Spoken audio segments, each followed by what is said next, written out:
నాకు కూడా మిత్రుడే. 2014లో మేము అందరం కలిసి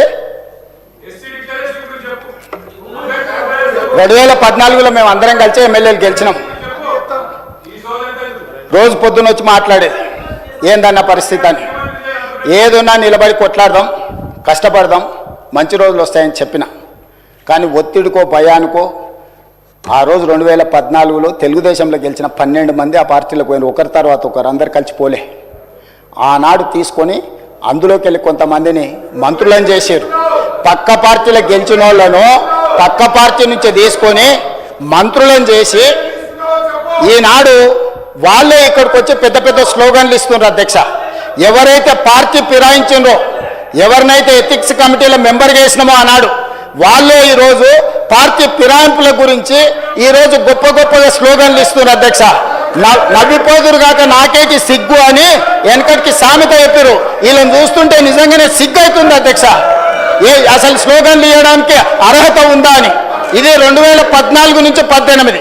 2018 తర్వాత కాంగ్రెస్ పార్టీలో గెలిచిన ఎమ్మెల్యేలను తీసుకొని మంత్రులను చేస్తే ఆ మంత్రులే సీతక్కను అవమానించే విధంగా మాట్లాడుతున్నారు. అధ్యక్ష, అసలు ఏ మాత్రం ఒక్క క్షణం ఆలోచన చేసినా, ఒక్క క్షణం వాళ్ళు కళ్ళు మూసుకొని గతాన్ని తలుచుకుంటే తల వంచుకొని సభలో నుంచి నడుచుకుంటూ బయటకు వెళ్ళాలి. అధ్యక్ష, అట్లాంటి మీరు ఇట్లాంటి దుష్ట సాంప్రదాయానికి, ఇట్లాంటి దుర్మార్గమైన విధానానికి పునాదులు వేసిందే మీరే జాతి పితామహులు. ఇట్లాంటి దుర్మార్గమైన సంస్కృతికి మీరు వచ్చి ఊకదంపుడు ఉపన్యాసాలు, నీతిమంతులు, జాతిమంతులు, ఈ దేశాన్ని రాష్ట్రాన్ని ఉద్ధరించనిక పుట్టిన మహాత్ములు, మేము జాతి పితలమని ఇంతింత పొడుగు వాళ్ళే సర్టిఫికెట్లు ఇచ్చుకుంటారు. వాళ్ళ వ్యవస్థ ఎట్లుందంటే ఆ ఇద్దరు బాబామర్దుల్ని నా ఇప్పు నువ్వు గోకు జరిసేపు, నేను గోకుతా జరిసేపు అన్నట్టు ఉంది. అధ్యక్ష, వాళ్ళ ఈపులు వాళ్ళు గోక్కొని, బాబామర్దులు ఒకరిపు గోక్కొని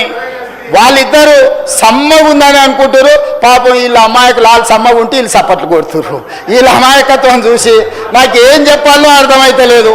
ఆడ బాంచు ఆడే ఏంది నిజామాబాద్లో ఏంది అది ఎమ్మెల్యే ఉన్నాడు కదా, మంత్రి ఉండే కదా, బాంచువాడే కాదు, బాలకొండ ఆయన జర మంచి ఆయనే అనుకున్నా. కానీ ఆయన కూడా ఇట్లా తయారయ్యిండు. అంతకుముందు కొంచెం ఏదైనా ఉంటే ఉన్నది ఉన్నట్టు మాట్లాడేటోడు. బాలకొండ ఆయన కూడా వాళ్ళతో చేరి సపోర్ట్లు కోరుతున్నాడు. ఎట్లా అధ్యక్ష? వాళ్ళ కుటుంబంకి కొంచెం గౌరవం ఉంది అధ్యక్ష. జిల్లాలో నాకు తెలుసు వాళ్ళ కుటుంబం గురించి. గౌరవప్రదమైన కుటుంబం నుంచి వచ్చిన మీరు కూడా ఇట్లా తయారైతే సమాజంలో మన కుటుంబాలకు ఉన్న గౌరవం కూడా పోతుంది. దయచేసి ఇట్లాంటి తప్పుడు విధానాలను ప్రోత్సహించకండి. రూమ్లోనన్నా తలుపు మూసి చెప్పురి. వాళ్ళు పిల్లలు కోతికి కొబ్బరి చిప్పి ఇస్తే నాకడానికి గీకడానికి సరిపోయిందంట. వాళ్ళ పరిస్థితి అట్టుంది. పెద్ద ఆయన్నే వస్తలేడు, తాను జడిన కోతి వనమల్ల చేడిసాయని పెద్దలు చెప్పారు. ఈ 1-2 కోతులు కలిసి మొత్తం ఈ సభనంతా వనమల్ల చేసిన కథ తీసుకొస్తారు. అధ్యక్ష, దయచేసి ఈ పద్ధతి వద్దు, ఈ పద్ధతిని మార్చాల్సిందిగా చెప్పుకుంటూ, అదేవిధంగా అధ్యక్ష ఈరోజు నేను ఒకటే మాట చెప్పదలుచుకున్నాను. పొంగులేటి శ్రీనివాసరెడ్డి గారైనా, రేవంత్ రెడ్డి గారి కుటుంబమైనా, ఇందులో ఎవ్వరున్నా ఈరోజు సిబిసిఐడి ముందర మీరు ఆధారాలు పెట్టండి. అధికారులు అందరూ సభకు రాని చంద్రశేఖరరావు గారిని మొదట రాజీనామా పెట్టించండి. సిగ్గు లేకుంటే మాటలు మాట్లాడతారు. సిగ్గులేని మాటలు మాట్లాడితే నాకు కూడా చికాకు వస్తుంది. అధ్యక్ష, సానానికి కూడా అర్థం ఉంటుంది. 1,10 లక్షల జీతం తీసుకొని సభకు రాకుండా ఇంట్లో ఉన్నాయననేమో రాజీనామా చేయడంట, జీతం వాపసు ఇయ్యడంట. రోజు 18 గంటలు చేసి 4.5 లక్షల ఇందిరమ్మ ఇండ్లు కట్టించి ఈరోజు లక్షలాది దళితుల, గిరిజనులకు, ఆదివాసీలకు ఇండ్లు ఇచ్చి వాళ్ళ ఇళ్లలో, వాళ్ళ కళ్ళల్లో, వాళ్ళ ఇండ్లలో వెలుగు, వాళ్ళ కళ్ళల్లో ఆనందం చూసే పొంగులేటి శ్రీనివాసరెడ్డి రాజీనామా చేయాలంట. సిగ్గుండాలి మాట్లాడడానికన్నా కొంచెమన్నా. అంటే మీరు చెప్పింది తినకపోతే మంత్రి రాజీనామా చేయాలనా? మీ తాతలు దిగొచ్చినా జరగదు.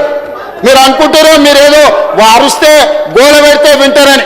మీ సంగతి అంతా తెలుసు. మేనమావకు చెప్పినట్టు ఉంది పుట్టింటి గొప్పలు. గురువింద కింద ఎంత నల్లగా ఉందో తెలియదు. వాళ్ళ కింద ఎంత నల్లగా ఉందో నాకు తెలుసు. నేను మొత్తం చూసి వచ్చినాను అధ్యక్ష.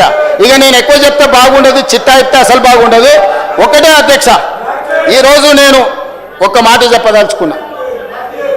రాజకీయంగా, ప్రతిపక్షంగా వాళ్ళ అంశాలు లేవనెత్తడం, నిరసనలు తెలపడం, ధర్నా చేయడం, వాళ్ళు ఈ ఏ డిమాండ్ చేసినా ఒక్క నిమిషం కేటీఆర్ గారు దయచేసి వినండి, ఇది వినాల్సిన సందర్భం.